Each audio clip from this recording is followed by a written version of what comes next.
Hello, Math 106 students. I know many of you are getting ready to work on this rough draft this week and then the full project later. So I just wanted to give you some information to help make sure you got off on the right course, because I know this is a little different than probably anything you've done in a math class before. So first, I am just in the classroom right here. So this is if you go to week 5 and it's telling you all about the rough draft. Make sure that you download the project template. This is like I don't know how to describe it. This is like what you have to follow here. This is what I'm going to be grading. I will be checking for answers to each of these questions, and it's just like a great outline.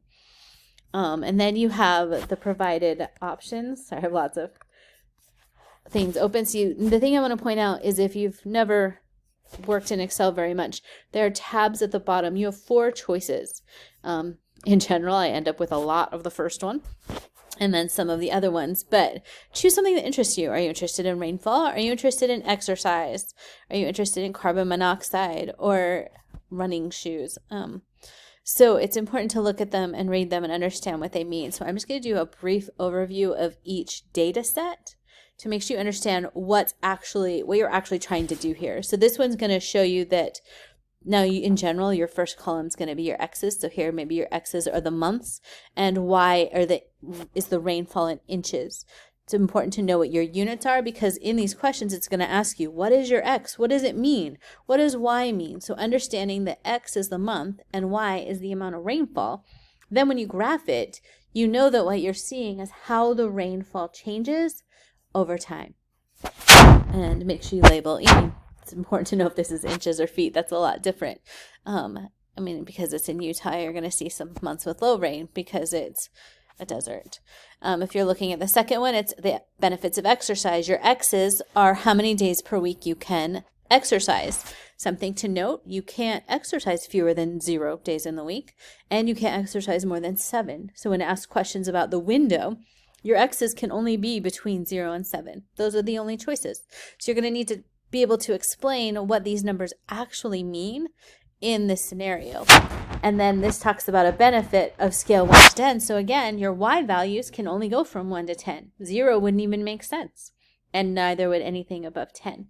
And then you're going to look at the graph and see what's happening. So as the number of days increase that you work out, what happens? Do you have more benefit hopefully logically, yes, as you exercise more, you will gain a greater benefit. And that's what you're going to be looking at and comparing and seeing in your domain. The next one is carbon monoxide emissions. So this is kind of an interesting statistic because in 1940, there was this much carbon monoxide, and notice it goes up. So why would that be? Would that be because maybe more cars are on the road?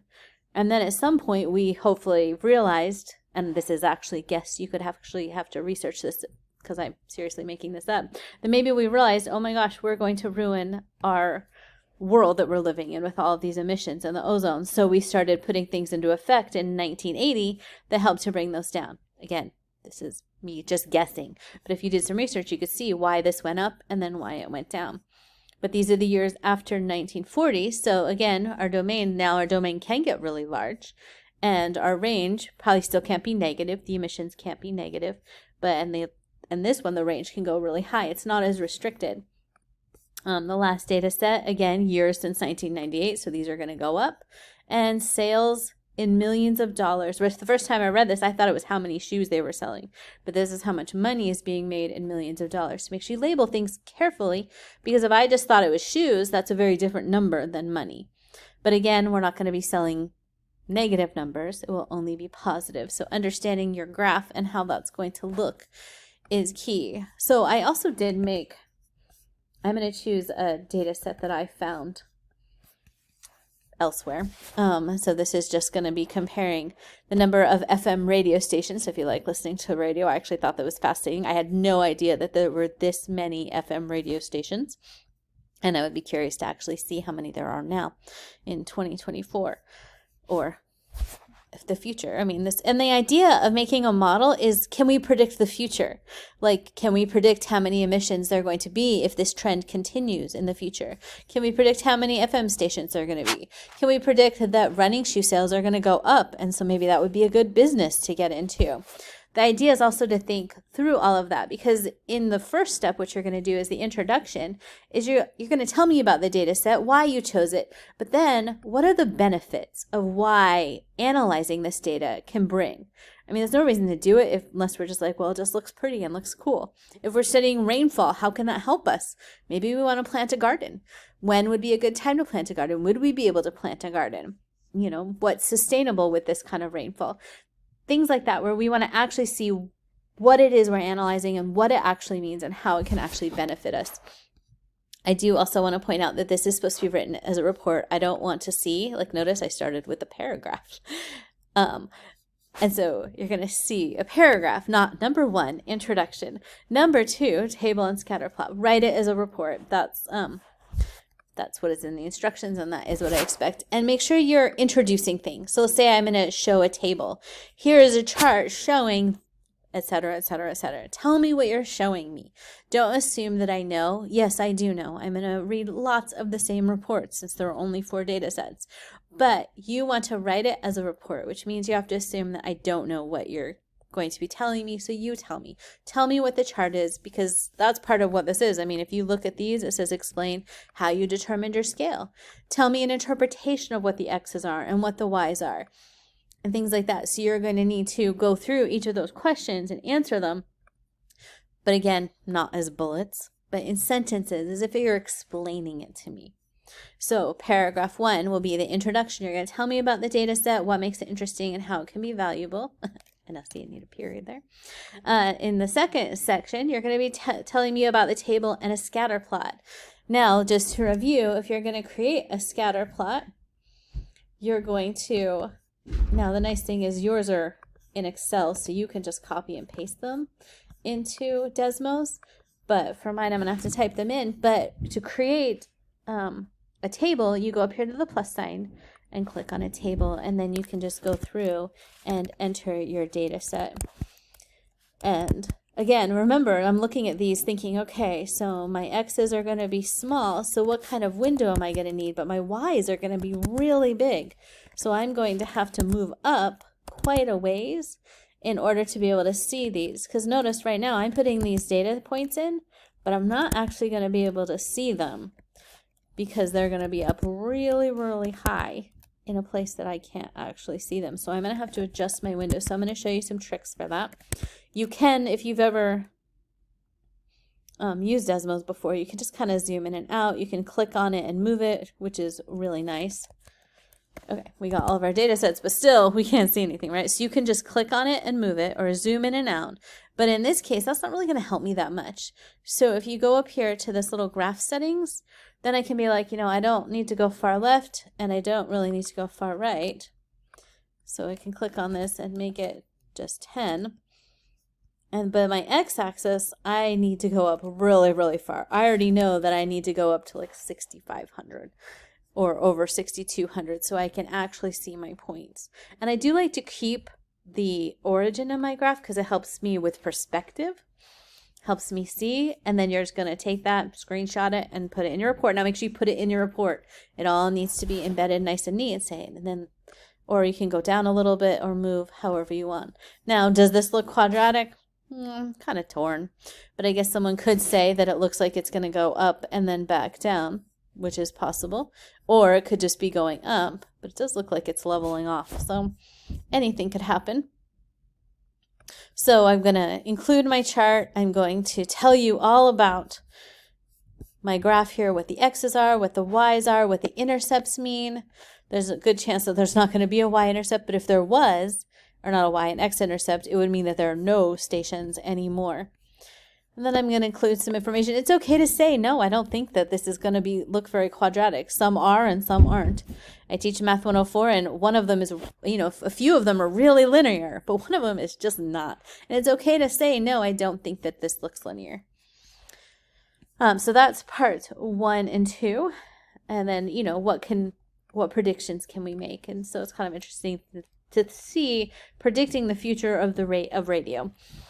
Number 3, actually I'm surprised that radio is, the number of stations is increasing when are people listening to the radio as much. Okay, number 3, you are going to do a quadratic model by hand. I highly recommend this video or right here as a guide.